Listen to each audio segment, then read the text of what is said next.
Один из лозунгов, который выдвигают сторонники вот этой борьбы, это то, что таклид, или одна из идеологических таких клише, которые они используют в призыве, и довольно успешных, они говорят, зачем нам нужны понимание людей, когда у нас есть понимание откровения. Да, у нас есть Коран и Сунна в понимании праведных предков.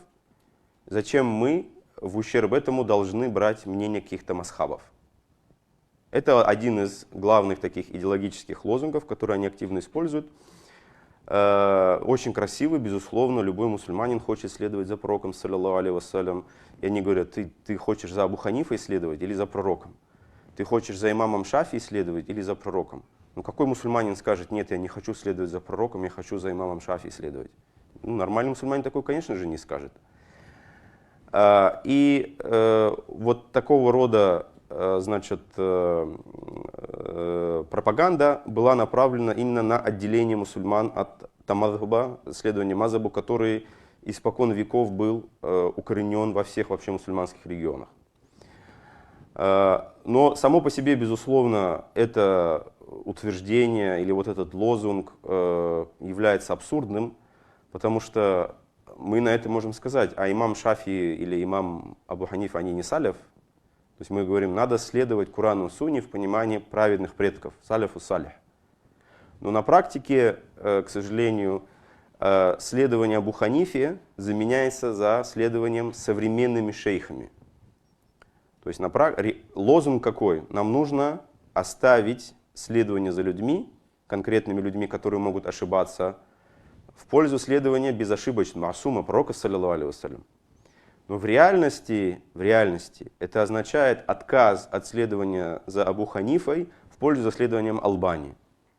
Или отказ от следования имаму Шафии в пользу следованием за Ибн Уфеймином. Или отказ от следования за имамом Маликом в пользу фетвы, которую дает Фаузан. Это реальность.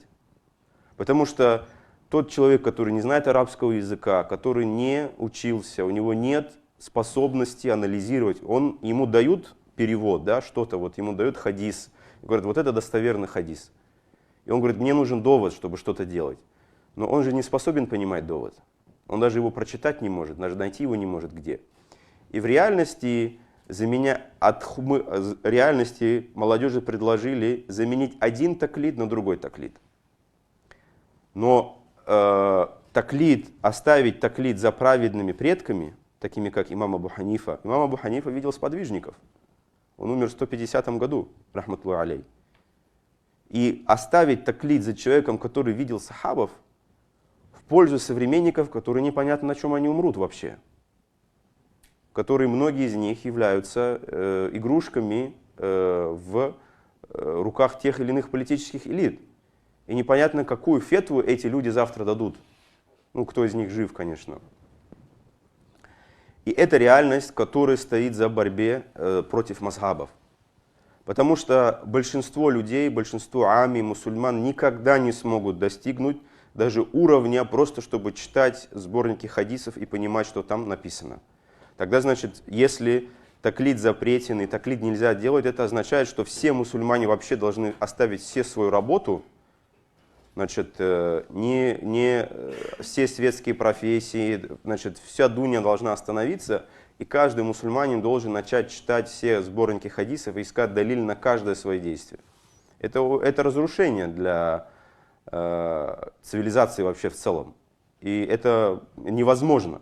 Поэтому в итоге просто они предлагают заменить таклид, слепое следование, за теми, кто видел сподвижников, за теми, кто видел табиинов, учился у табиинов, в пользу за следованиями за несколькими современниками.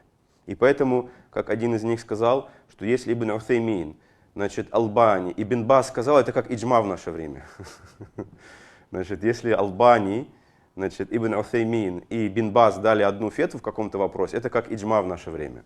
То есть вот что в реальности предлагается: оставить таклид за имамами, за которыми умма свидетельствует об их праведности, об их знании, об их зухде, об их аскетизме, об их научной компетентности, за какими-то современниками. Какими бы эти люди не были знающими, сколько бы знаний они не собрали, они не смогут сравниться с теми людьми даже в знании арабского языка. Не говоря уже о других науках, потому что все эти имамы жили до того, как все 6 сборников Сунны были собраны. Они учились, и они были учителей имама, например, Бухари. Имам Абу Ханифа, рахматту алей, был учителем, у людей, у которых имам Бухари получал знания и брал хадисы.